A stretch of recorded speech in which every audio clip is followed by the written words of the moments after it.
یہ 3 مسلسل راتیں، 3rd آف شعبان آقا حسین کی، 4th آف شعبان آقا عباس کی، 5th آف شعبان آقا سجاد کی، شارٹ کر کے اگر کہا جائے تو کہا جائے کہ یہ ہمارے لیے میسج ہے شہادت، اطاعت اور عبادت۔ آقا حسین نام ہے شہادت کا، آقا عباس نام ہے اطاعت کا، آقا سجاد نام ہے عبادت کا۔ تو شہادت ہو، اطاعت ہو، عبادت ملے، ان 3 راتوں کا حق ادا ہو۔ لیکن یہ تو بہت ہی مختصر میں نے کہا کہ سمرائز کر دوں کہ اگر بات پوری نہ کر سکا۔ سورہ آل عمران کی یہ مشہور آیت اس وقت ہماری کمیونٹی ساری دنیا میں اور خاص طور پر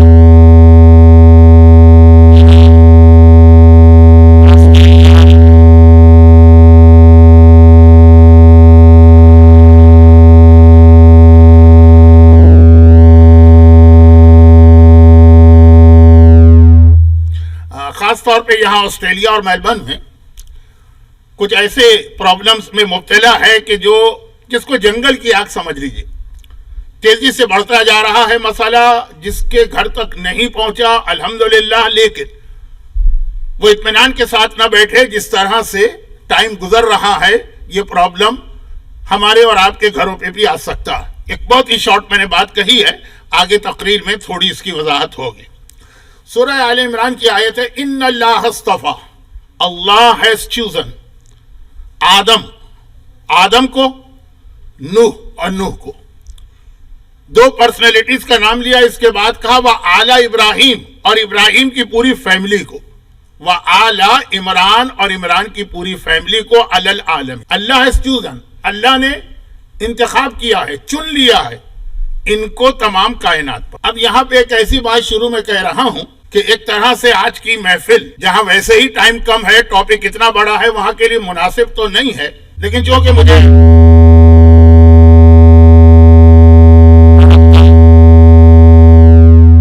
موقع ملتا ہے میلبرن کے مومنین کی خدمت کا، تو جس موقع پہ جو بات دماغ میں آ جائے میں کہہ دیتا ہوں۔ یہ جو قرآن کی آیت جس میں 2 پرسنالٹیز کا نام لیا، 2 فیملیز کا، اللہ نے ہیز چوزن، ان کو چن لیا، اس آیت کا جو پہلا لفظ ہے اس کی وجہ سے مسلمانوں میں آج کل جو ایک ڈسکشن ہے، آج کل نہیں کافی عرصے سے ہے، لیکن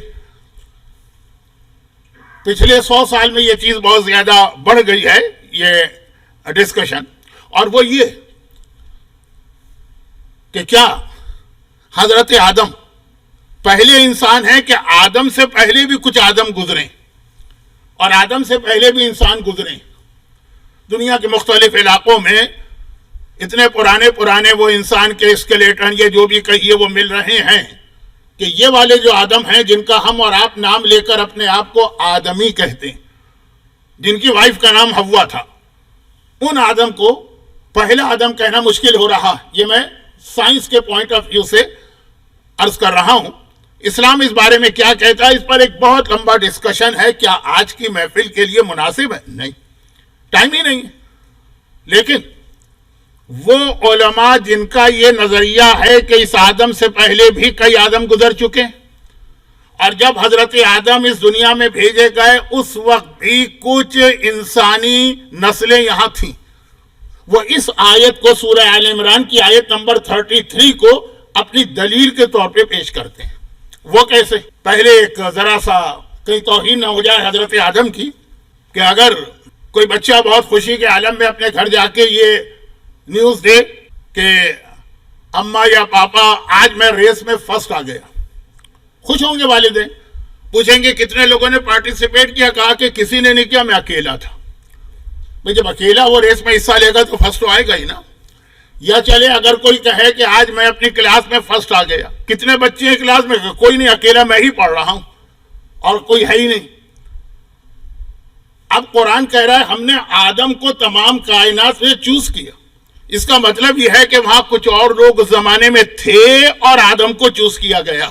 اکیلے آدم ہی اگر تھے، کوئی اور تھا ہی نہیں، تو یہ لفظ کہنا غلط ہے کہ ان کو چوز کیا۔ یہ میں اپنی بات نہیں کہہ رہا ہوں، میں کہہ رہا ہوں یہ ان علماء کا پوائنٹ آف ویو جو یہ کہتے ہیں کہ حضرت آدم سے پہلے بھی کئی آدم گزرے، اور ہماری جو نسل ہے، اور جنریشن، اس سے پہلے بھی کچھ انسان کئی نہیں، کچھ نہیں، بہت سارے انسان یہاں پہ بھیجے گئے تھے اور ان کا زمانہ چل رہا تھا، وہ ختم ہو گئے ہوں گے، تو اللہ نے کہا یہ جو آدم ہے اس کو میں نے چنا. یہ آیت اس آرگومنٹ کے لیے ایک دلیل ہے، وہ ایک الگ آرگومنٹ ہے، کبھی موقع ملا تو اس پہ پھر امام کی حدیثیں بیان کروں گا، لیکن آیت کی چونکہ تلاوت کی اور موقع ملا تو یہ بات کہہ دوں. اور چلیں ذرا لائٹر موڈ میں ہے تو ایک چھوٹی سی بات اور عرض کر دوں. 2 ویک پہلے امریکہ کے کسی بہت ہی مشہور سائنٹیفک جرنل میں ایک ریسرچ چھپی وہ آپ حضرات کے لیے، اور وہ یہ ہے کہ اب جو آدم آئے گا، نیکسٹ آدم، ہمارے حساب سے اب کوئی آدم نہیں آنے والے، یہ آخری آدم ہے، دا اینڈ. آج کی تقریر کا اختتام اسی پر ہوگا، اسی پر ہوگا، کیونکہ آج کی تقریر کے آخری حصے سے میں اپنی العصر کی سال کی لاسٹ اسپیچ کو کنیکٹ کروں گا جو 15 شعبان کو ہونے والی، اس سے کنیکٹ کروں گا. اینڈ اس پر ہوگا، لیکن ہر آدمی جانتا ہے، یعنی ہر مسلمان جانتا ہے کہ یہ آخری آدم ہے. لیکن وہ تو سائنٹسٹ تو نہیں مانتے ہیں نا، وہ کہتے ہیں کہ اب جو آدم آئے گا وہ آسٹریلیا سے آئے گا. اور یہ بہت ہی یعنی سنجیدہ سیریس قسم کی ریسرچ ہے. میں نے اس کی ڈیٹیل بھی پھر حاصل کی، وہ پورا پیپر حاصل کیا، لیکن ٹائم نہیں ہے، صرف اشارہ کر رہا ہوں. وہ کہتے ہیں کہ اب جو دنیا میں آگے چل کر جس وقت بھی ایٹامک وار ہو یا جو بھی ہو، جب دنیا ختم ہو جائے گی، اونلی آسٹریلیا اور نیوزی لینڈ، یہ 2 کانٹیننٹ ایسے ہیں جہاں پہ انسان باقی بچ جائے گا. باقی جو ہے وہ کوئی نہیں بچے گا، صرف یہ 2 بچیں گے، اور نئی جو ہیومن بینگ یا جنریشن ہے وہ یہیں سے آگے چلے گی. ہو سکتا ہے آپ میں سے ہی کوئی وہ آدم بننے والا ہو، مجھے نہیں پتا، لیکن یہ بھی ایک ریسرچ ہے جس کا خلاصہ یہ ہے کہ وہ آدم جن کا ہم اور آپ ذکر کرتے ہیں وہ آخری نہیں ہے. ان کے بعد جب پوری دنیا مر جائے گی اس ایٹامک جنگ کے نتیجے میں، جو آج کل ہالی ووڈ کی فلموں کا بہت ہاٹ قسم کا سبجیکٹ ہے، تو اس کے بعد صرف آسٹریلیا نیوزی لینڈ محفوظ رہے گا جہاں پہ انسان باقی ہوگا.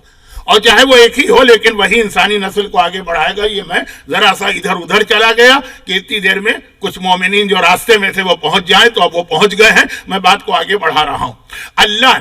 اللہ ہیز چوزن، اللہ نے چنا ہے، فرام آدم ٹو قیامت. کس کو چنا ہے؟ 4 قرآن نے باتیں بتائی، آدم کو، نوح کو، ابراہیم کی فیملی کو اور عمران کی فیملی کو. عمران، ہسٹری میں 3 عمران بہت فیمس گزرے. ایک حضرت موسیٰ کے والد موسیٰ ابن عمران، موسیٰ بیٹے تھے عمران، اور ایک حضرت مریم کے والد مریم بنت عمران، یعنی حضرت عیسیٰ کے نانا. اب یہ حضرت عیسیٰ کی ڈیٹ شروع ہو گئی ہیں نا، جو بہت پکے قسم کے عیسائی ہیں وہ تو روزہ شروع کر چکے ہیں. ان کے 40 روزے کب ختم ہوں گے؟ 9 اپریل کو اس سال کیلنڈر میں 9 اپریل ایسٹر ہے، تو 40 روزے رکھتے ہیں، تو وہ 40 روزے شروع ہو گئے. آپ کے دوستوں میں، آپ کے کرسچن سرکل میں بھی شاید ایک آدھ ایسا کٹر قسم کا عیسائی ہو. اور وہ ایک حدیث میں اکثر پڑھتا ہوں، وہ پاکستان میں لوگوں کو کم معلوم ہے، لیکن یہاں تو آپ کے سامنے، کہ رسول سے پہلے یہ طریقہ تھا کہ جب آدمی کوئی گناہ کرتا تھا تو اس کی توبہ صرف ایک کنڈیشن پہ قبول ہوتی تھی، اور وہ یہ ہے کہ کوئی ایک حلال چیز اپنے آپ پہ مرتے دم تک حرام کرنا. تو آج کل جو عیسائیوں کا روزہ ہے وہ ایسا ہی ہے نا، کہ کوئی ایک نعمت 40 دن اپنے آپ پہ حرام کر دے. چاکلیٹ کھانے والا چاکلیٹ چھوڑ دے، پیپسی پینے والا پیپسی چھوڑ دے. لیکن میں کہاں بھٹک رہا ہوں؟ تو خلاصہ یہ ہے کہ وہ دوسرے عمران ہیں، حضرت عیسیٰ کے نانا. ڈیٹس حضرت عیسیٰ کی شروع ہو چکی ہیں، روزے سٹارٹ ہو چکے ہیں، اور ان کے روزے سٹارٹ ہو چکے ہیں، ہمارے روزے سٹارٹ ہونے والے.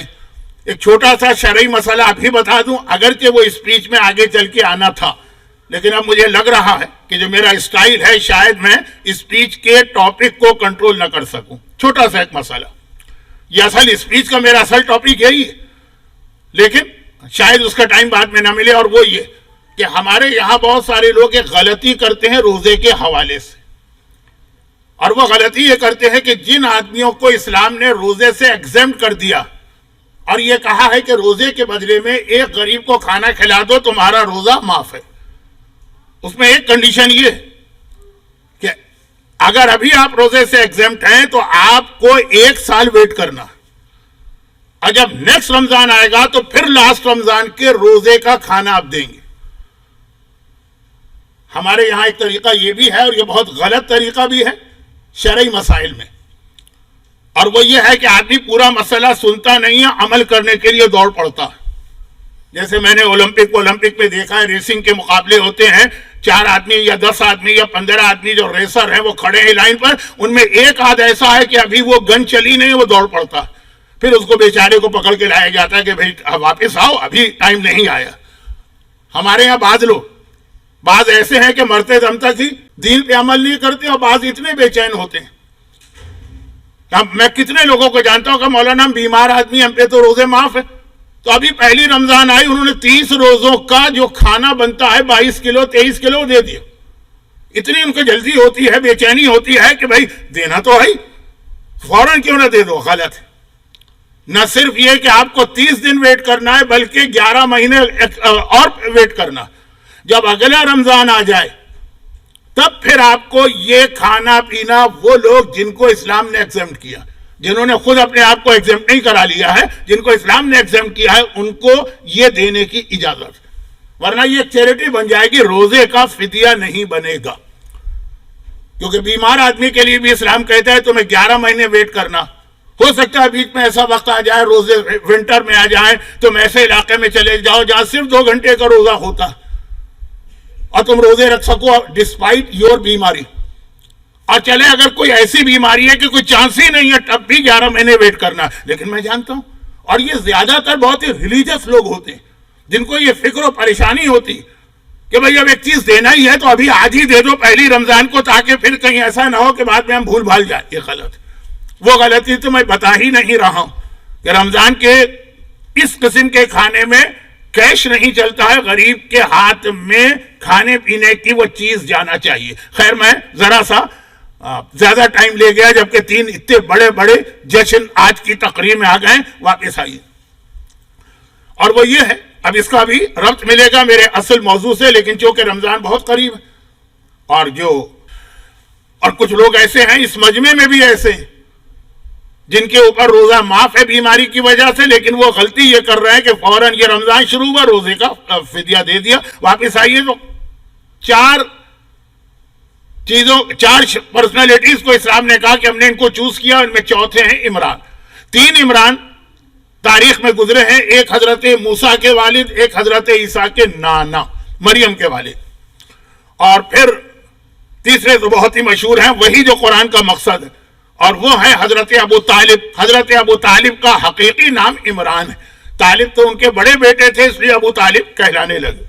یہ عمران، آل عمران، اچھا یہی وہ آیت ہے جس میں بنو امیہ کے خلفاء نے چینج کرنا چاہا تھا، اور آل عمران کو ہٹا کر یہ چاہا تھا کہ آل مروان کر دیں۔ اس قسم کی تبدیلیاں قرآن میں کرنے کی کئی بار کوشش کی گئی، بلکہ بعض علماء کو تو یہ نظریہ ہے کہ ایک آدھ جگہ ہو بھی گئی۔ سلام علی آل یاسین ہے، جو آل یاسین کو الیاسین بنا دیا گیا، آج بھی قرآن میں الیاسین لکھا، لیکن ایک اور یہ سبجیکٹ ہے، بات پھیل جائے گی، اگرچہ اہم ہے لیکن بات پھیل جائے گی۔ تو یہ وہی آیت ہے جو آپ نے مجلسوں میں سنا ہے کہ بنو امیہ کے خلیفہ نے کہا کہ کیا یہ آل عمران بدل کے آل مروان نہیں ہو سکتا؟ آل عمران، عمران کی فیملی۔ کون عمران؟ یہ حضرت موسیٰ مراد نہیں ہے۔ کون عمران؟ یہ حضرت مریم کے والد مراد نہیں ہے۔ کون عمران؟ یہ ابو طالب ہے۔ خاندان ابو طالب کو اللہ نے چوز کیا علی العالمین، ساری کائنات کے اوپر۔ اب یہاں سورہ آل عمران میں آپ کو میرا اسٹائل پتا ہے کہ میں جو بہت ہی ایسے نکتے بھی ہوتے ہیں کہ دوسرا کوئی خطیب ہو تو مجمع کو ایسے نعرے لگوا دے کہ چھت پھٹ جائے، لیکن میں بہت تیزی سے آگے بڑھ جاتا ہوں ٹائم کی وجہ سے۔ آل عمران آیت کا ترجمہ پھر سنیے۔ اللہ نے چوز کیا ہے ساری کائنات میں، ایک آدم کو چوز کیا ہے، ایک نوح کو چوز کیا ہے، ایک ابراہیم کی فیملی کو چوز کیا ہے، ایک ابو طالب کی فیملی کو چوز کیا۔ اب یہ قرآن نے کہا، آگے چل کر قرآن نے اس کو مزید ایکسپلین کیا کہ ابو طالب کے خاندان میں سے بھی کس کو چوز کیا گیا، اور ایک نہیں، 2 نہیں، 3 جگہ تو قرآن نے واضح اشارے دیے۔ نام لینا تو قرآن کا اسٹائل نہیں ہے، وہ اشارے سنی۔ سورہ 3، بسم اللہ الرحمن الرحیم، والتین والزیتون وطور سینین وہذا البلد الامین۔ معصوم نے کہا اس سے تم کیا سمجھ رہے ہو یہ عام جو تین مانے یہ انجیر اور یہ زیتون سے مطلب وہ زیتون اولیو یہ مراد ہے؟ نہیں، تین حسن مشتبہ ہیں، زیتون حسین شہید پہ کربلا ہے، طور سینین ہمارے جد علی ابن ابی طالب ہے، بلد امین ہمارے جد رسول خدا ہے، جو بلد امین ہے جو ان کے پناہ میں آ گیا، پناہ پا گیا۔ سورہ والتین میں قرآن نے وہ جو آل عمران میں کہا کہ ہم نے فیملی کو چوز کیا، وضاحت ہو رہی ہے فیملی کون، یہاں پہ آواز دی قرآن نے، یہ حسن ہے، یہ حسین ہے، یہ علی ہے، یہ محمد ہے، ان سب پہ ہمارا درود و سلام ہو۔ آگے بڑھ کر سورہ رحمان میں پھر آواز دی، مرج البحرین یلتقیان بینہما برزخ لا یبغیان فبأی آلاء ربکما تکذبان یخرج منہما اللؤلؤ والمرجان۔ دیکھو وہ دو دریا جو ہم نے جاری کیے ہیں، ان کے بیچ میں ایک رکاوٹ ہے جو ان دونوں کو الگ کرتی ہے، اور جب یہ دونوں دریا یلتقیان ملاقات کرتے ہیں، جب یہ دو دریا ملتے ہیں، یخرج منہما ان دو دریاؤں سے نکلتے ہیں لولو سفید موتی والمرجان سرخ موتی۔ امام نے کہا کیا سمجھ رہے ہو یہ دنیا کے عام دریا اور پانی ہے؟ نہیں، وہ دو دریا جن کا قرآن نے ذکر کیا، ایک ہماری دادی فاطمہ زہرا ہے، ایک ہمارے دادا علی مرتضیٰ ہے، اور وہ جو بیچ میں ایک پردہ ہے وہ ہمارے جد رسول خدا ہے، اور وہ جو لولی سفید موتی ہے وہ حسن مشتبہ ہے، وہ جو سرخ موتی مرجان ہے وہ ہمارے جد حسین شہید کربلا ہے۔ ایک مرتبہ آیت اور آگے بڑھی، درود بھیجے محمد و آل محمد۔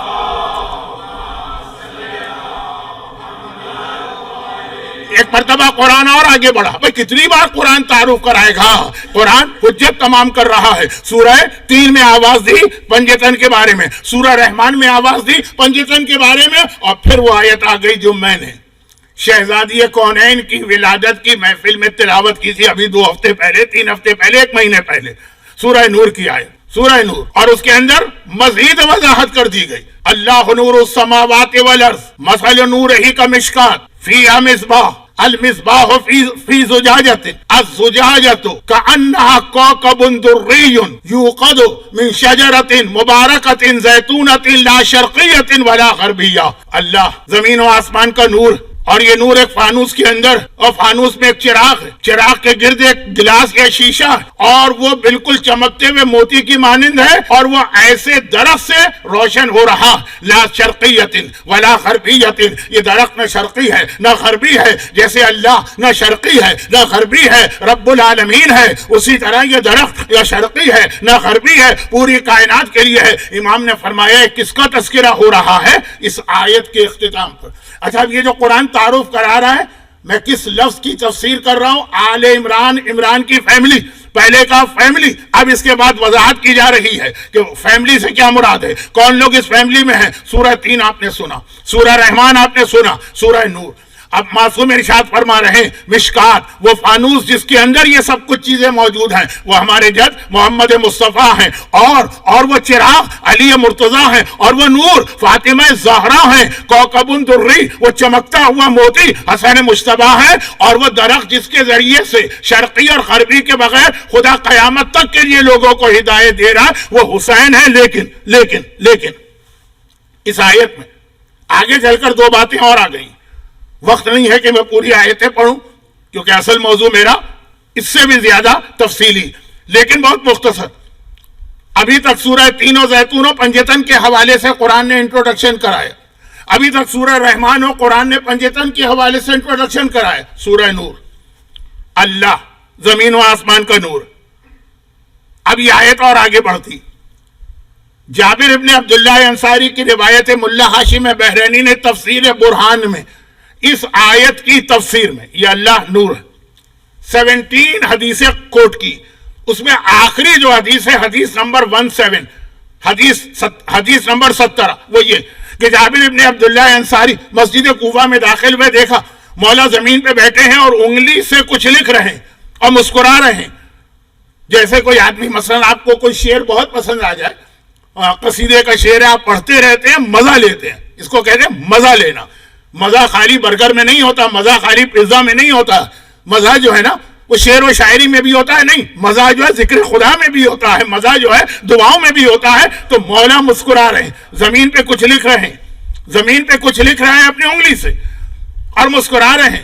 جابر نے گھبرا کے کہا مولا یہ آپ کیا لکھ رہے ہیں، کیا مسکرا رہے ہیں؟ کہا میں سورہ نور کی آیت لکھ رہا ہوں، اور یہ سورہ نور کی آیت تلاوت کرنے والے ہمارے شیعہ بھی، ہمارے شیعہ بھی وہ یہ نہیں سمجھتے ہیں کہ اس آیت میں اللہ کیا میسیج اور پیغام دے رہا، یہ ہمارے پورے خاندان کا تذکرہ۔ ذہن میں رکھیے گا، ابھی تک جو آیتیں میں نے تلاوت کی وہ پنجتن ہے، پنجتن بھی کافی، لیکن کہا کہ نہیں یہاں پورے خاندان کا تذکرہ ہے۔ اور اس کے بعد پھر آیت اختتام تک امام نے پہنچائی، یہ چوتھے کا ذکر ہے، یہ مولا علی کی حدیث پڑھ رہا ہوں، یہ پانچویں کا ذکر ہے، یہ چھٹے کا ذکر ہے، یہ آٹھویں کا ذکر ہے، یہ 10ویں کا ذکر ہے، یہ 11ویں کا ذکر ہے، یہ ہمارے قائم کا ذکر ہے۔ پھر وہ آیت آ گئی جس نے میسج کمپلیٹ کر دیا اسی آیت میں۔ آیت پڑھوں، ایک ایک لفظ کو سمجھاؤں، وہ آج کی محفل میں جہاں آلریڈی اتنے سارے ٹاپک ہیں میرے لیے پاسبل نہیں ہو رہا، لیکن آپ یہ آیت قرآن میں دیکھ لیجیے گا جا کے۔ اس کے بعد کس کے بعد؟ یوقد من شجرۃ مبارکۃ زیتونۃ لا شرقیۃ ولا غربیہ، یہاں تک آقا حسین کا تذکرہ۔ بلکہ مولا نے کہا کہ نہیں، یہ جو زیتون کا درخت کا بیان شروع ہوا یہ میرا بیٹا سجاد، اور آخر تک پھر بیچ میں وہ آیت آ گئی، اسی آیت کے بیچ میں وہ ٹکڑا آ گئے، نورن علی نور، light upon light, light after light, نور کے بعد نور کا یہ پورا خاندان جمع کر دیا کہ اس کے اندر فقط یہ شخصیتیں ہی جن کا تذکرہ اس سے پہلے ہوا، حسن، حسین، محمد، فاطمہ، علی۔ خالی یہی نور نہیں ہے، یہاں تو ایک نور کے بعد دوسرا نور آتا ہے، دوسرے کے بعد تیسرا آتا ہے، نورن علی نور۔ یہ قرآن کی یہ آیت میں آیا، امام نے کہا یہ ہمارے خاندان کا ذکر ہے، تبھی تو وہ حدیث ایک بار ریپیٹ کر دوں جو میں ہمیشہ 3 شعبان کو پڑھتا ہوں۔ فاطمہ زہرا پریشان کب پریشان ہے؟ 3 شعبان کی تاریخ قریب آتی جا رہی اور شہزادی کونین کی پریشانی بڑھتی جا رہی۔ ایک مرتبہ پیغمبر نے کہا بیٹی ہر ماں بیٹے کی ولادت کے قریب خوش ہوتی ہے، تو پریشان کیوں ہے؟ اب یہ کربلا کے مصائب نہیں بیان ہوئے، وہ تو 3 شعبان کو جبرائیل آ کے بتائیں گے، اس سے پہلے کی بات۔ کہا بابا جب میرے شکم میں حسن تھا اور اب میرے شکم میں حسین ہے، جب حسن تھا تو حسن کا نور میری پیشانی میں جھلکتا تھا لیکن میرا نور زیادہ تھا، حسین آ گیا تو میرا نور دب گیا حسین کے نور کے آگے۔ ماں کے دل میں یہ پریشانی ہے کہ کیا میرے حسن میں کوئی کمی ہے، نعوذ باللہ۔ یہ میں اپنے الفاظ میں وقت کی کمی کی وجہ سے ذرا بدتمیزی کے سٹائل میں کہہ رہا ہوں، کیا حسن کے میں کوئی کمی؟ حسین کا نور میرے نور سے آگے بڑھ گیا، ہر ماں خوش ہوگی۔ ایک یہی رشتہ تو ہے باپ اور ماں کا کہ اولاد آگے بڑھے تو باپ اور ماں خوش ہوتے ہیں، ورنہ باقی دنیا میں کوئی کسی کو ترقی کرتے نہیں دیکھ سکتا ہے۔ لیگ پولنگ ہر رشتے کے اندر سوائے یہ والدین کے رشتے کے۔ تو حسین کا نور میرے نور سے بڑھ گیا، اس پر ماں پریشان نہیں ہے، حسن کا نور کیوں نہ بڑھا؟ پیغمبر نے مسکرا کے کہا بیٹی اس میں تیرے لیے خوشخبری ہے، اس لیے کہ حسن کا نور جب آیا تو اکیلا تھا، حسین کا نور جو آ رہا ہے یہ اکیلا نہیں آ رہا۔ اب الفاظ میرے ہیں، یہ نور جو آ رہا ہے تو ساتھ میں سجاد بھی آ رہے ہیں، یہ نور جو آ رہا ہے ساتھ میں باقر کا نور بھی آ رہا ہے، یہ نور جو آ رہا ہے ساتھ میں صادق کا نور بھی آ رہا ہے، یہ نور جو آ رہا ہے ساتھ میں کاظم کا نور بھی آ رہا ہے، یہ نور جو آ رہا ہے ساتھ میں رضا کا نور بھی آ رہا ہے، یہ نور جو آ رہا ہے ساتھ میں تقی کا نور بھی آ رہا ہے، یہ نور جو آ رہا ہے ساتھ میں نقی کا نور بھی آ رہا ہے، یہ نور جو آ رہا ہے ساتھ میں عسکری کا نور بھی آ رہا ہے، یہ نور جو آ رہا ہے تو ساتھ میں قائم آل محمد حجت خدا کا نور بھی آ رہا ہے۔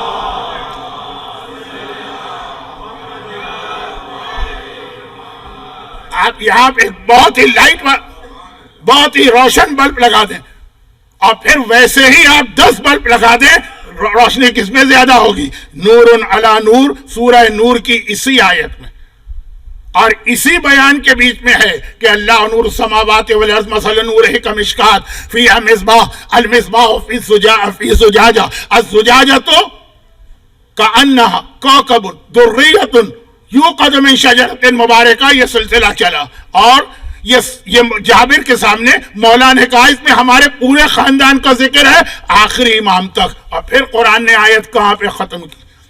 جہاں پہ میں نے شہزادی کونین کی ولادت کے جشن میں ایک جملہ عرض کیا تھا، اس کے بعد والی آیت کیا؟ یہ دیکھیں یہ جملہ انکمپلیٹ ہے، اللہ زمین و آسمان کا نور ہے، انکمپلیٹ ہے۔ پھر قرآن نے کہا فی بیوت۔ اب اگر کوئی کہے کہ یہ اللہ جو زمین و آسمان کا نور ہے یہ ہمیں کہاں ملے گا؟ فی بیوت، فی معنی میں، ان گھروں میں ملے گا، اذن اللہ ان ترفع، جنہیں اللہ نے بلند کیا ہے، وَيُذْكَرَ فِي اسْمُهُ، اور اس کے اندر ہر وقت اللہ کا نام لیا جاتا ہے۔ جب ایک صحابی حضرت ابو بکر نے پوچھا کہ یا رسول اللہ یہ کون سے گھر ہیں؟ کہا یہ انبیاء کے گھر ہیں۔ انہوں نے بیٹھے بیٹھے لیفٹ سائڈ پر اللہ آپ کو مسجد النبوی میں لے جائے، اس مجمع میں کچھ لوگ ہیں جو ریسنٹ ہو کے آئے ہیں، آپ بیٹھے جا کے پیغمبر کے ممبر کے سامنے، آپ کے لیفٹ پہ شہزادی کا حجرہ پڑے گا، اشارہ کیا، کیا یہ گھر بھی ان میں شامل ہے؟ کہا ہوا ہیا من اعظمھا، انبیاء کے گھر تو کچھ بھی نہیں ہے، سب سے عظیم گھر تو علی کا گھر ہے، سب سے عظیم گھر تو فاطمہ زہرا کا گھر ہے۔ آیت مکمل ہو رہی ہے، اللہ کا نور فی بیوت، ان گھروں میں ملے گا۔ وہ جو قرآن نے ایک مبہم اعلان کیا، آل عمران، ہم نے عمران کی فیملی کا انتخاب کیا، اب پہلے وضاحتیں بھی کی سورہ 3 میں، سورہ رحمان میں، سورہ نور میں، اور آخر میں یہ آیت قرآن میں رکھ کر کہ یہ نور تمہیں ان گھروں میں ملے گا جنہیں اللہ نے اتنا بلند کیا کہ پیغمبر نے فرمایا انبیاء و مرسلین کے گھر بھی اس گھر کے سامنے کوئی حیثیت نہیں رکھتے ہیں یہاں تک تذکرہ کرنے کے بعد۔ یہ خاندان، اب یہ لفظ، اصل لفظ جو میری آج کی تقریر کا عنوان ہے وہ ہے خاندان، فیملی، آل عمران۔ یہ سارا ابھی تک آل عمران کا انٹروڈکشن تھا قرآن سے، عمران کی فیملی، خاندان۔ خاندان جو بنتے ہیں بہت کچھ دار و مدار ایمان کا اس کے اوپر ہوتا۔ خاندان کیسے بن رہا؟ اب یہ خاندان ایک بنا مرج البحرین علی اور فاطمہ سے، یہ خاندان بنا اللہ نور السماوات والارض کا نور سے مطلب فاطمہ، اور وہ فاطمہ فیہا مصباح، جس چراغ کے اندر ہے اس کا نام علی۔ جب علی اور فاطمہ کو ملایا جائے تو جو خاندان بنتا، اس میں حسن آئیں گے، اس میں حسین آئیں گے، اس میں زینب آئیں گے، اس میں کلثوم آئیں گے، ان کو تو چھوڑیں۔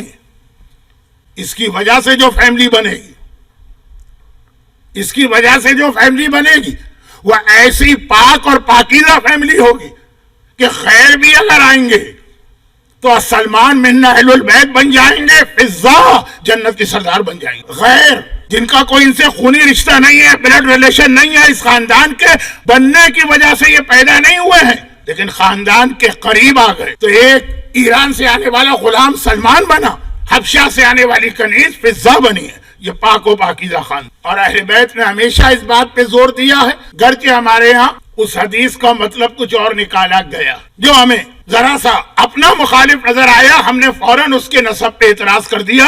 آج کل یہ بہت زیادہ بڑھتا جا رہا ہے سلسلہ، لیکن فی الحال میں اس پہ نہیں آتا۔ خاندان، اور دیکھیں یہ خاندان کس طرح بنا، عجیب انداز سے بنا، جس میں حسین آئے۔ کس طرح بنا؟ پہلے نکاح آسمان پہ اللہ نے پڑھا، پھر نکاح زمین پہ رسول اللہ نے پڑھا، یہ نا اسی طرح سے۔ پھر جب یہی حسین یہ اپنا خاندان بنانا چاہتے ہیں تو شہزادی فاطمہ زہرا ایران سے شہر بانوں کو خاص اہتمام سے مدینے بھیجواتی۔ روایت پڑھنے کا وقت نہیں ہے، ہسٹری کو ریپیٹ کرنے کا وقت نہیں ہے، چوتھے امام کا کم از کم ایک جملے میں حق ادا کرنا ضروری تھا۔ اب یہی حسین جو نکاح آسمان پہ اللہ نے پڑھا، زمین پہ رسول اللہ نے پڑھا، جس کے نتیجے میں حسین ہمارے سامنے آئے، اور جب حسین نے اپنا خاندان بنانا چاہا تو شہزادی ایران جاتی ہیں، دنیا سے پردہ کر چکی، انتقال ہو چکا، لیکن وہاں جناب شہر بانوں کو میسج دیتی ہے کہ تو میری بہو بننے والی ہے، میں نے انتخاب کیا اپنے حسین کے لیے تیرا۔ پھر عجیب انداز سے شہر بانوں مدینے آتی، واقعہ انٹرسٹنگ تو ہے لیکن اتنا ہی فیمس بھی، جس کے نتیجے میں 5 شعبان کو میرا چوتھا امام اس دنیا میں آتا ہے، جس کی ولادت کا بھی ہم جشن منا رہے ہیں۔ اور ان دونوں خاندانوں کے بیچ میں ایک خاندان علی اور فاطمہ کا بنایا گیا جو حسین 3 شعبان کو آئے، ایک خاندان حسین اور شہر بانوں کا بنایا گیا جس کے نتیجے میں 5 شعبان کو چوتھے امام، اور ان دو کے بیچ میں خاندان اور بن رہا، اور وہاں بھی فاطمہ زہرا کا رول بہت اہم ہے۔ علی کو اپنی بہادری کا وارث و جانشین چاہیے، اور اپنے بھائی عقیل کو بھیجتے ہیں کہ جاؤ دیکھو کہ عرب کا سب سے بہادر قبیلہ کون سا ہے، کہا بنو کلاب، کہا میرا رشتہ لے کے جاؤ۔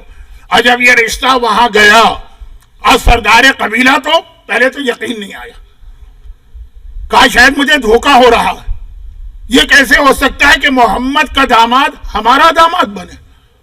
کہا کہ نہیں، خود عقیل آئے ہیں علی کے بڑے بھائی۔ میاں بیوی نے مشورہ کیا کہ فوراً ہاں کر دو، مگر جب ہاں کر دی تو کیا جواب ملا؟ عقیل نے کہا اس طرح کی ہاں نہیں چلے گی، الفاظ میرے، وقت نہیں ہے نا، میرے ہاتھ پاؤں ذرا پھول رہے ہیں۔ کہا کہ اس طرح کی یہاں نہیں چلے گی، جس لڑکی کی شادی ہو رہی ہے پہلے اس سے بھی جا کے پوچھو وہ راضی ہے کہ راضی نہیں، باپ کا راضی ہونا، ماں کا راضی ہونا، بزرگ ہیں مشورہ دیں گے، حالات کو سمجھتے ہیں، ذرا سا ان کے پاس تجربہ ہوتا ہے، لیکن لڑکی کا راضی ہونا سب سے ضروری۔ وہ بچی جس کا نام فاطمہ تھا اس وقت، بعد میں ام البنین کے نام سے ہمارے اور آپ کے بیچ میں مشہور ہوئی، ان سے پوچھوایا گیا، سہیلیاں بلائی گئیں، جو اسی ایج گروپ کی بچیاں تھی جن کے ساتھ یہ رہتی تھی بلائی گئی، انہوں نے وہی جواب دیا جو ایک عام طور پہ ایک شریف بچی جواب دیتی ہے کہ میرے رشتے کا اختیار تو میرے ماں باپ کے ہاتھ میں، لیکن اتنا ضرور میری ماں کو بتا دینا کہ کل رات کو میں نے خواب دیکھا کہ کوئی بیوی آتی ہے اپنے ہاتھ سے مجھے دلہن بناتی، دلہن بنانے کے بعد میری پیشانی کو بوسہ دیتی، پھر میرا چہرہ دیکھ کے کہتی ہے تو میرے بیٹے عباس کی ماں بننے والا۔ اور یہ جو جملہ کہا اس کے نتیجے میں یہ فاطمہ کلابیہ علی کی بیوی بن کر اتنے عقیدت اور احترام کے ساتھ مدینے میں آئیں کہ جیسے ہی حجرہ فاطمہ میں داخل ہونے لگی چوکھٹ پہ بیٹھ گئی، چوکھٹ کو بوسہ دیا، سجدہ نہیں کیا، بوسہ دیا اور آ کے وہیں بیٹھ گئی۔ حسن حسین آئے کہ مادر گرامی یہ جگہ آپ کی نہیں ہے، آپ گھر میں تشریف لائی۔ زینب و کلثوم آئی، اماں یہ جگہ آپ کی نہیں ہے چوکھٹ، یہ تو کنیزوں اور غلاموں کی جگہ ہوتی ہے نا، گھر میں تشریف لائی۔ اور ہر جملے پہ تڑپ تڑپ کے ام البنین کہتی ہیں، جو اس وقت تک ام البنین نہیں کہلاتی تھی، تڑپ تڑپ کے کہتی ہیں کہ شہزادوں مجھے ماں نہ کہنا، شہزادیوں مجھے ماں نہ کہنا، تمہاری ماں فاطمہ زہرا تھی، میں اور تمہاری ماں بنوں، میں تمہاری کنیز ہوں، تمہاری خدمت کے لیے آئی۔ اور وہ خدمت مکمل اس طرح کی، خدمت مکمل اس طرح کی، اب وہ سارے کام جو وہ گھر میں کرتی تھی اس کی میں تفصیل نہیں بتا رہا، بتانے کی ضرورت بھی نہیں۔ واقعاً جس طرح سے ایک ماں کو اپنے بچوں کا خیال کرنا ہے اس سے زیادہ خیال کیا مگر کنیز بن کر، لیکن مکمل اس طرح سے کی کہ حسین کو عباس جیسا تحفہ عطا کر دیا کہ جہاں ام البنین نہیں جا پائے گی وہاں میرا عباس حسین کی خدمت کرے گا۔ اور عباس صرف اتنا جملہ کہہ دینا کافی۔ اب یہ دو حدیثیں مجھے آج پڑھنا تھی اور اس کے علاوہ اصل موضوع کچھ اور بھی تھا، لیکن اب دیکھتا ہوں جتنا پڑھ سکا پڑھ دوں گا۔ عباس، ہمارے یہاں ایک حدیث، ہمارے یہاں ایک جملہ بہت مشہور ہے، بالکل صحیح، قمر بنی ہاشم، بنی ہاشم کے چاند ہیں۔ اچھا، بنی ہاشم خود عرب میں خوبصورت ترین خاندان ہے، اور اس خوبصورت ترین خاندان میں اتنا خوبصورت ہے کہ چاند ہے۔ اچھا، آپ کو معلوم ہے نا کہ یہ چاند، قمر، چاند، یہ کس کا ٹائٹل ہے؟ یہ قرآن نے مولا علی کا ٹائٹل استعمال کیا، وَالشَّمْسِ وَضُحَاهَا وَالْقَمَرِ إِذَا تَلَاهَا، چمکتے سورج کی قسم، اور جب سورج غائب ہو جائے تو اس چاند کی قسم جو سورج کے پیچھے پیچھے آتا۔ قمر علی کا لقب ہے، قمر قرآن میں، اور قمر بنی ہاشم عباس کا لقب ہے۔ اب عباس اگر علی اکبر شبیہ رسول، میں اکثر ایک جملہ کہتا ہوں، حسین چہرے کے اعتبار سے شبیہ رسول خدا نہیں، حسن ہے، حسین باقی ہر چیز میں پیغمبر اسلام کی شبیہ ہے، چہرے کے اعتبار سے اکبر شبیہ رسول، اور عباس شبیہ علی مرتضیٰ۔ تو اب یہ دو حدیثیں ذہن میں رکھ کے عباس کی عظمت کو پہچانے اور میں موضوع کو آگے بڑھاؤں۔ پہلی حدیث، اور یہ پہلی حدیث مجھے ایک اور بہت ہی انٹرسٹنگ پوائنٹ کی جانب لے جا رہی ہے، نہیں پہلی دوسری ہے۔ پہلی حدیث، پیغمبر نے کہا اگر کوئی آدم کو ان کی صفت کے ساتھ، نوح کو ان کی مناجات کے ساتھ، ابراہیم کو ان کی خلت کے ساتھ، یوسف کو ان کے حسن کے ساتھ، ایوب کو ان کے صبر کے ساتھ، موسیٰ کو ان کی ہیبت کے ساتھ، سلیمان کو ان کی شان و شوکت کے ساتھ، یحییٰ کو ان کی زہد کے ساتھ، عیسیٰ کو ان کی عبادت کے ساتھ دیکھنا چاہے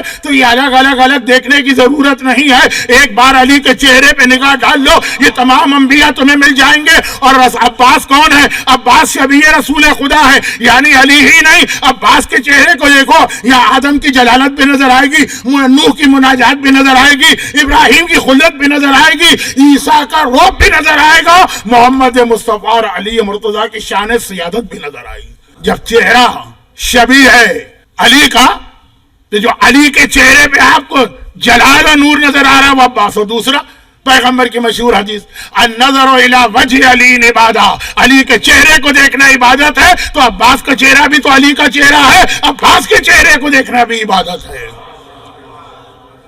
اور اب ذرا سی شرمندگی چوتھے امام کے ساتھ کہ مولا آپ کا یوں حق ادا نہ ہوا، لیکن چونکہ میں ایام ازاں میں جہاں جاتا ہوں چوتھے امام پہ خمسہ پڑھتا ہوں، تو اس لیے بس اب یہ ایک آخری بات کہہ کے اصل موضوع پہ آنے کی کوشش کر، یہ بھی اصل موضوع ہے لیکن پھر اس کا پیغام، اور وہ یہ کہ ابھی وہ دوسری بات، چہرہ علی کو دیکھنا عبادت ہے، بہت مشہور حدیث، اور اس کے حوالے سے اکثر میں خود اپنی بات کر رہا ہوں، ایک ترتیب بھی آپ کے سامنے پیش کرتا ہوں۔ حضرت ابوبکر کا واقعہ ہے کہ ایک بار جب رسول خدا کے پاس پہنچے، کتاب الصواعق المحرقہ مؤلف ابن حجر مکی، تو دیکھا کہ وہاں میری بیٹی بھی بیٹھی، لیکن حضرت عائشہ نے ایک عجیب منظر دیکھا کہ میرا بابا بیٹھا ہے، باتیں کبھی ان سے کبھی ان سے کبھی ان سے، لیکن کسی سے بات کرے نگاہ مسلسل علی کے چہرے پر ہے۔ کہا بابا یہ تو ذرا ایٹیکیٹ کے خلاف ہوتا ہے نا، جو آج کل ہمارے لوگ خیال نہیں کرتے، بات ہم سے ہو رہی ہے، نگاہ موبائل کے جمی خیر، تو خلاصہ یہ ہے کہ آپ کسی سے بات کریں علی کو دیکھیں۔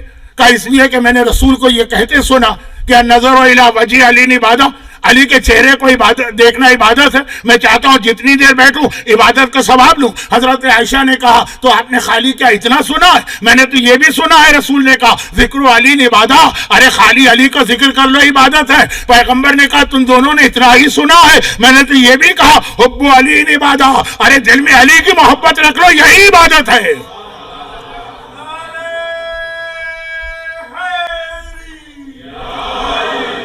اب بہت ہی مشہور فضائل کا نقطہ ہے، ٹھیک ہے، لیکن آج کی رات سے بھی کوئی مناسبت ہے؟ ہاں ایک مناسبت ہے، دیکھیے اب یہ جو پیغمبر کی 3 حدیثیں یہ آپ نے تو سن لی عقیدت، احترام اور جذبہ ایمانی کے ساتھ، اس کے اندر پوری ہسٹری ہے اسلام کی، پیغمبر سے لے کے قیامت تک کی ہسٹری ہے اس حدیث کے اندر۔ کیسے؟ اگر یہ کہا جاتا کہ چہرہ علی کو دیکھنا عبادت ہے تو علی کے بعد میں آنے والے کیا کمپلین نہ کرتے کہ یا رسول اللہ یہ سارا ثواب تو آپ نے ان لوگوں کو دے دیا نا جو 41 ہجرہ تک زندہ تھے، ہم تو بعد میں آئے ہیں اور اپنی مرضی سے تو بعد میں نہیں آئے، کہ اللہ نے آپ سے پوچھا تھا تمہیں کب جانا ہے جس دنیا میں، آپ نے کہا 2023 میں بھیج دے تو ٹھیک ہے، سنا ہے کہ آئی فون کا 14 بھی آ گیا تو ذرا مزہ آئے گا، آپ سے پوچھا گیا تھا؟ نہیں، اللہ نے ہمیں بعد میں بھیجا، ہمارا کیا قصور ہے تو ہمیں کیوں محروم کیا گیا؟ پیغمبر نے کہا محروم نہیں کیا، اس وقت کا آدمی اگر چہرے کو دیکھ کے عبادت کا ثواب لے رہا تو تم بعد میں آئے ہو نا، ذکر کر کے وہی ثواب لے لو، ذکر تو کر سکتے ہو۔ اب ذکر کرنے والے جب یہ ثواب ملا، ایک بار متوکل عباسی کے زمانے کا مومن کھڑا ہوا، حجاج ابن یوسف کے زمانے کا مومن کھڑا ہوا، صدام ملعون کے زمانے کا مومن کھڑا ہوا، کہا یا رسول اللہ ہم کیا کریں، ہماری تو زبانیں کٹ جاتی ہیں ذکر علی کے اوپر، ہم کیسے یہ ثواب لیں؟ پیغمبر نے مسکرا کے کہا میں تمہیں بھی محروم نہیں کروں گا،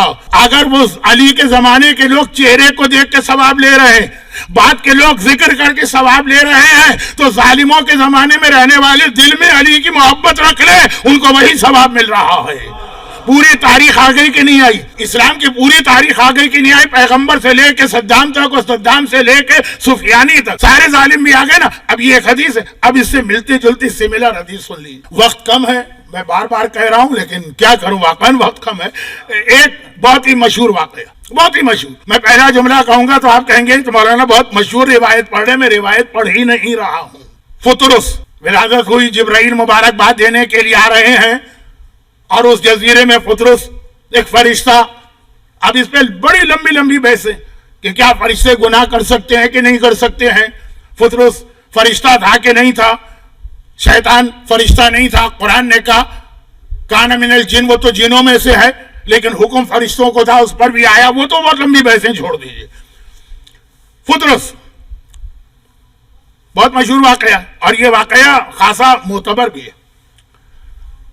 ہمارے 11ویں امام نے اپنے وکیل خاص، 11ویں امام نے بہت وکیل رکھے تھے کیونکہ 11ویں تو جیل میں تھے، علا ابن قاسم حمدانی کو خط بھیجا اور اس میں لکھا کہ 3 شعبان میرے جد کی ولادت کے دن یہ والی دعا ضرور پڑھنا، جو مفاتیح الجناح میں 3 شعبان کی 2 ہی تو دعائیں ہیں، ایک وہ دعا ہے جو آقا نے عاشورے کے دن شہادت سے پہلے پڑھی تھی، کہا وہ پڑھو 3 شعبان کو، اس سے پہلے یہ جو 11ویں امام نے علا ابن قاسم حمدانی اپنے وکیل کے ذریعے سے خط بھجوایا، عریضہ، شیعہ سے کہا، اس کو کہتے ہیں توقی، جو امام کا خط ہوتا، تو اس کا آخری جملہ کیا ہے؟ وَآذَا فُطْرُس بِمَهْدِهِ، اور خدا بندہ تجھے واسطہ اس واقعے کا جب اطرس نے پناہ لی، آزا جو ہم کہتے ہیں نا اعوذ باللہ، آزا پناہ لینا، اترس نے پناہ لی حسین کی. یہ فطرس جو ہے اس حدیث میں آیا جو 11ویں امام نے بتائی فطرس. لیکن مسئلہ یہ نہیں, یہ تو ہے ہی, لیکن مسئلہ یہ ہے کہ ایک نہیں 3 فرشتے تھے. پوری کائنات اس دن خوشی سے وجد کر رہی تھی. آسمان سے ملائکہ کے گروہ نازل ہو رہے تھے, اور جبرائیل تو بڑی شان سے آ رہے تھے. فطرس بھی ملا, اس نے ایک ریکویسٹ کی. سلسائیل اس نے وہ ملا, وہ بھی عذاب خدا میں تھا, اس نے ایک ریکویسٹ کی. دردائیل, 3 الگ الگ واقعات, بہت سملر ہے یہ حدیث مولا کی اس حدیث سے. فطرس نے بھی کہا مجھے اٹھا کے لے چلو, سلسائیل نے بھی کہا مجھے اٹھا کے لے چلو, اور تیسرا فرشتہ, یہ 3 نام یاد رکھیے اگر یاد رہے, دردائیل. دردائیل نے کوئی اتنی بڑی غلطی کی تھی کہ اس کو جانے کی ہمت نہیں ہو رہی ہے کہ جا کے میرے حق میں دعا کروا دینا. اب جبرائیل آئے, فطرس کو حسین کے جسم سے مس کیا, بالوں پر مل گئے. سلسائیل کو حسین کے گہوارے سے مس کیا, بالوں پر مل گئے.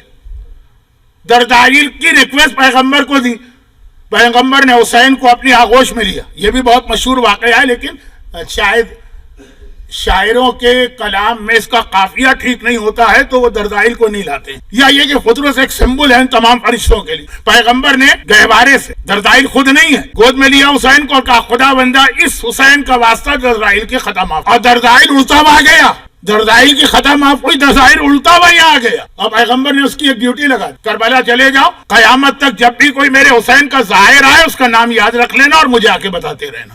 بہت مشہور, بہت دیکھیں کتنا اہم واقعہ, یہ فطرس سے زیادہ اہم واقعہ کہ پیغمبر نے اس کو بھیج دیا کربلا تاکہ ظاہری حسین کی خدمت کرتا رہے. لیکن اب یہ 3 الگ الگ واقعات بظاہر ایک جیسے لگ رہے, سملر ہیں, نہیں ایک جیسے نہیں. جیسے وہ 3 حدیثیں الگ الگ ہیں, چہرے کو دیکھنا عبادت وہ الگ حدیث ہے, ذکر عبادت الگ حدیث ہے, محبت عبادت الگ حدیث. ایک آنکھوں کی عبادت, ایک زبان کی عبادت, ایک دل کی عبادت ہے, اور پوری تاریخ اس میں جمع ہو گئی ہے. اسی طرح یہ 3 الگ الگ میسج ہے. فطرس حسین کے جسم سے مس ہوا, گناہ معاف ہو گیا, خطا معاف ہو گئی, بالکل ٹھیک ہو گیا. ٹائم کم ہے تو میں ایسے الفاظ استعمال کر رہا ہوں.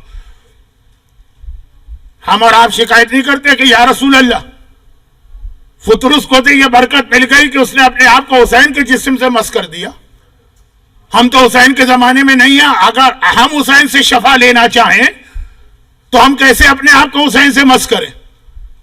حسین سے وہی تو مس کرے گا نا اپنے آپ کو جو حسین کے زمانے میں ہو.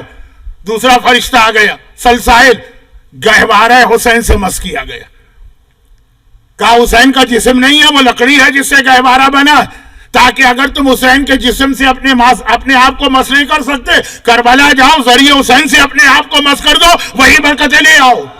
ہم نے یہاں تک کہا. اب دیکھیں میں نے کہا نا پوری تاریخ رسول اللہ کا رسول جمع کر دیتا ہے ایک ایک حدیث اور ایک ایک واقعے میں.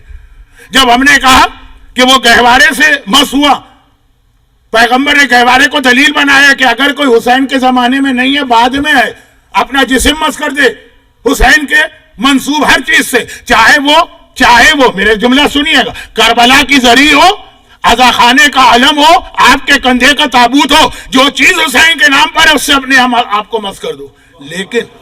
لیکن یہاں پر بھی ایک پوائنٹ پیغمبر نے بتایا. دشمنان اہل بیت بھی مزے کی باتیں کرتے ہیں نا. اگر یہ دوسرا فرشتہ گہوارے سے مس ہوا, گہوارہ کریڈل لکڑی, اور اس کا گناہ معاف ہو گیا. دشمنان اہل بیت کا طریقہ آپ کو پتا ہے نا, وہ کیا کہتے, وہ کہتے وہ حسین کا کمال نہیں ہے, گہوارے کی لکڑی کا کمال ہے. کیسے؟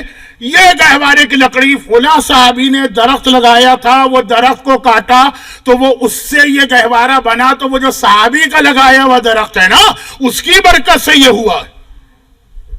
آپ کہیں گے مولانا کچھ زیادہ ہی نہیں آپ کھینچ رہے ہیں. نہیں, ہندوستان کے 3 مشہور شہر میں 3 بڑے دشمنان اہل بیت پیدا ہوئے. لکھنؤ میں پاٹا نالا میں مولوی عبدالشکور, وہ تو خیر وہیں رہا, مرتے دم تک وہیں سے سیدھا ڈائریکٹ جہنم میں گیا. دوسرے امروہے میں محمود احمد عباسی جو کراچی آئے اور یزید کی خلافت پر 1000 صفحے کی کتاب لکھ دی, بہت مشہور. تیسرے شاہ بلیغ الدین جو حیدرآباد دکن میں پیدا ہوئے. اچھا ہے کہ آج کے مجمع میں حیدرآباد کا کوئی مومن نہیں، وہ ویسے ہی ناراض ہو جاتے، انتہائی سخت متعصب دشمن اہل بیت، اور تینوں کا جواب انہی شہر کے شیعہ علماء نے دیا۔ شاہ بلیغ الدین کی وہ اسپیچ میں خود بیٹھا تھا جب وہ کہہ رہے تھے کہ خیبر میں علی نے اگر قلعہ فتح کیا کوئی کمال نہیں ہے، وہ علم کی برکت تھی، اور علم فلاں خاتون کے دوپٹے سے بنایا گیا تھا۔ بہت مشہور ہوا یہ جملہ بعد میں ان کو دوپٹے والا، کہ جو کہ علی کے ہاتھ میں علم تھا اور علم کے اوپر دوپٹہ بنا تھا فلاں خاتون کا، اس لیے فتح حاصل ہوئی ہے۔ علی کا کمال نہیں ہے، دوپٹے کا کمال ہے۔ لوگ کہتے ہیں حسین کا کمال نہیں ہے، اس لکڑی کا کمال ہے جو فلاں صحابی نے اپنے ہاتھ سے درخت کاٹا تھا۔ پیغمبر نے کہا میں کسی بہانہ بنانے والے کا بہانہ چھوڑوں گا ہی نہیں۔ فترس کا واقعہ دیکھو، حسین کے قریب ہو مس کرو نجات پاؤ گے، اور اگر حسین سے دور ہو تو لکڑی کو دیکھو، جو چیز حسین سے نسبت پائے اس سے اپنے آپ کو مس کرو نجات پاؤ گے۔ اور جرجائیل کا واقعہ دیکھو، اگر اس سے بھی اپنے آپ کو مس نہیں کر سکتے، خالی حسین کا واسطہ دو اور دیکھو کہ کس طرح سے نجات نہیں ملتی ہے۔ مس کرنے والے کو بھی نجات ملے گی، نسبت رکھنے والے کے احترام والے کو بھی نجات ملے گی، خالی نام حسین لینے والے کو بھی نجات ملے گی۔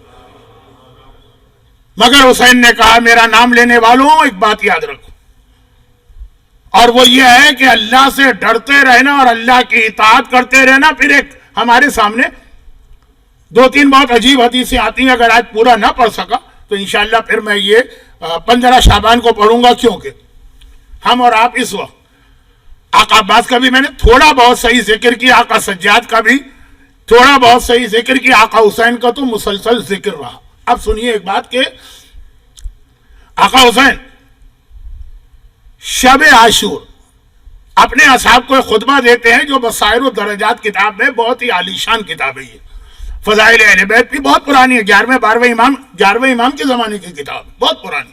اس میں یہ حدیث ہے شب عاشور اپنے اصحاب کے سامنے خطبہ دیتے ہیں اور کہتے ہیں سنو، یہ آج جو ہونے والا ہے کل، اس کی اطلاع تو اللہ کے رسول پہلے سے مجھے دے چکے ہیں، اور تمہارے لیے ایک بشارت بھی دے چکے ہیں کہ لا یجدون عالم الحدید فقل یا نار کونی بردم و سلاما علی ابراہیم، کہ اللہ کے رسول نے کہا حسین جو تیرے ساتھی، حدید کہتے ہیں عربی میں لوہے کو، تو جو ان کے جسموں پہ لوہا یعنی تلواریں لگیں گی، علم تو اردو میں بھی ہے تکلیف، انہیں کوئی پین و تکلیف نہیں ہوگی، جس طرح اللہ نے ابراہیم سے کہا، ابراہیم کے لیے کہا اے آگ ٹھنڈی ہو جا اور ابراہیم پہ سلامتی بن جا، یہی یہ جتنے ہتھیار دشمن کے یہ سب تمہارے لیے سلامتی بن جائیں گے۔ پہلے تم کو بشارت دی، اس کے بعد کا سنو۔ ہم لوگ دنیا سے کل جا رہے ہیں، کل کے آج ہی جا رہے ہیں، عاشور کی صبح کے قریب ہم واپس اس دنیا میں آئیں گے۔ 3 شعبان حسین کی پہلی آمد کا جشن ہم منا رہے ہیں، 15 شعبان جو ہم جشن منائیں گے وہ حسین کی دوسری آمد کی نشانی۔ کہا کہ دنیا میں واپس آئیں گے، اپنے اصحاب سے کہہ رہے، اور یاد رکھو جس وقت میرا بیٹا آئے گا زمین شق ہوگی اور سب سے پہلا شخص میں ہوں گا جو واپس آؤں گا، اور میرے ساتھ تم سب واپس آؤ گے اور ہمارے چاہنے والے واپس آئیں گے۔ یہ امام زمانہ کا تذکرہ ہو رہا ہے عاشور کی فجر کے قریب یہ جملے کے ساتھ۔ اور پھر میرا جد سید اکبر رسول خدا آئیں گے، میرے جد سید اصغر علی مرتضی آئیں گے، رسول کے ہاتھ میں ایک ہاتھ میں علم ہوگا، ایک ہاتھ میں تلوار ہوگا، تلوار مجھے دیں گے اور مجھ سے کہیں گے کہ جاؤ اور جا کر میرے بیٹے یعنی امام زمانہ کی حکومت کو پھیلاؤ، میں یہ تلوار لے کے جہاد کروں گا اور ہندوستان تک پہنچوں گا اور ہندوستان کو میں فتح کروں۔ ہمارے یہاں یہ تو پڑھا جاتا ہے کہ آقا حسین نے کہا مجھے انڈیا جانے دو، اور فوج یزید نے یہ بات نہ مانی، لیکن آقا نے کہا ہندوستان کا فاتح میں ہوں، وہاں تک میں جاؤں گا۔ پھر آقا نے 2 جملے اور کہے، اور وہ باقی تفصیل کچھ حدیث میں باتیں کچھ اور ہیں امام زمانہ کے آنے کے بعد کی، لیکن وہ ذکر امام زمانہ کا ہوگا انشاءاللہ 15 شعبان کی شب 15 شعبان۔ آقا نے کہا کہ جب مجھے بھیجا جائے گا میں جاؤں گا، اور میرا ایک کام یہ ہوگا کہ دنیا میں جتنے حرام گوشت جانور ہیں لَأُقْتُلَنَّ، ہر ایک کو میں اس طرح قتل کروں گا کہ دنیا میں صرف پاک اور پاکیزہ اور حلال جانور رہ جائیں گے۔ اچھا، اب یہ اس میں بہت اہم میسیجز ہیں کہ حسین کی کتنی خواہش ہے کہ ان کے چاہنے والے اور ماننے والے صرف حلال کھائیں، حرام ان کے قریب نہ جانے پائیں۔ ایک پورا ایک میسیج ہے اس میں سے جملے میں، دنیا سے حرام کا میں خاتمہ کروں گا، تمام حرام جانور۔ ابھی کل ہی میں BBC میں دیکھ رہا تھا، حیدرآباد دکن میں کسی کتے نے کسی بچے کو کھا لیا. یہ واقعات یہاں بھی ہوئے. ختم سب کا خاتمہ. اور پھر جب یہ آقا خطبہ دے رہے تھے اس وقت مجھے ایک حدیث اور یاد آ گئی. خطبے کے باقی جملے انشاءاللہ 15 شعبان. ایک حدیث اور یاد آ گئی. ایک بار کسی نے پوچھا تھا آقا حسین سے، میرا موضوع صرف آقا حسین کے حالات ہے، پوچھا تھا مولا کیا آپ صاحب امر ہیں؟ دیکھیں دو ٹائٹل ایسے ہیں جو ہر معصوم کے لیے ہیں لیکن منع کیا گیا کہ ہر ایک کے لیے استعمال نہ کرو.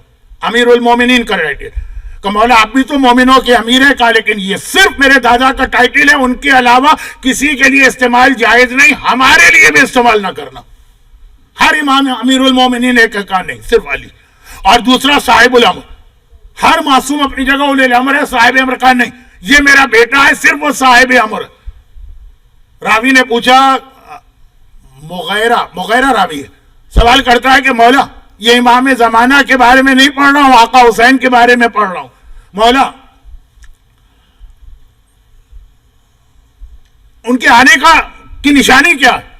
یہ جملہ یاد کیجئے، بہت آسان جملہ. للمہدی خمس علامات السفیانی والیمانی والصیحۃ من السماء والخسف بالبیضاء وقتل النفس الزکیہ. یہ آقا حسین کا جملہ. مولا وہ نشانی کیا ہے امام زمانہ کی؟ کہا للمہدی خمس علامات، مہدی کی 5 نشانیاں. السفیانی ظالم ترین دشمن اہل بیت، والیمانی مخلص ترین مومن جو امام کے لیے گراؤنڈ لیول کرے گا، والصیحۃ من السماء آسمان سے آنے والی ایک آواز، والخسف فی البیضاء مدینے کے قریب زمین کا دھس جانا جہاں سے ہم لوگ احرام پہنتے ہیں مدینے سے آتے وقت، اس سے تقریباً 1 میل آگے. والخسف فی البیضاء زمین کا بیضاء وہ جگہ کا نام، دھس جانا. وقتل نفس زکیہ اور مکے میں نفس زکیہ کے. السفیانی والیمانی والصیحۃ من السماء والخسف فی البیضاء وقتل نفس زکیہ. اب ایک جس کے لیے میں نے آپ کو زحمت دی وہ یہ تیسرا جملہ تھا اس روایت کا.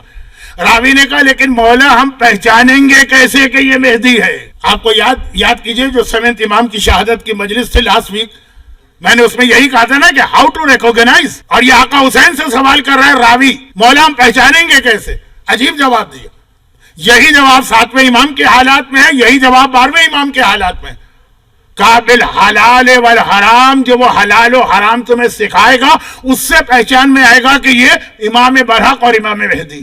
حلال و حرام جس کا مذاق اڑانا آج کل ممبروں سے، اس کا مذاق اڑانا عادت و طریقہ بن گیا ہے لوگوں کا. 7ویں امام کے حالات میں بھی یہی ہے. راوی نے کیسے پہچانا؟ حلال و حرام سے.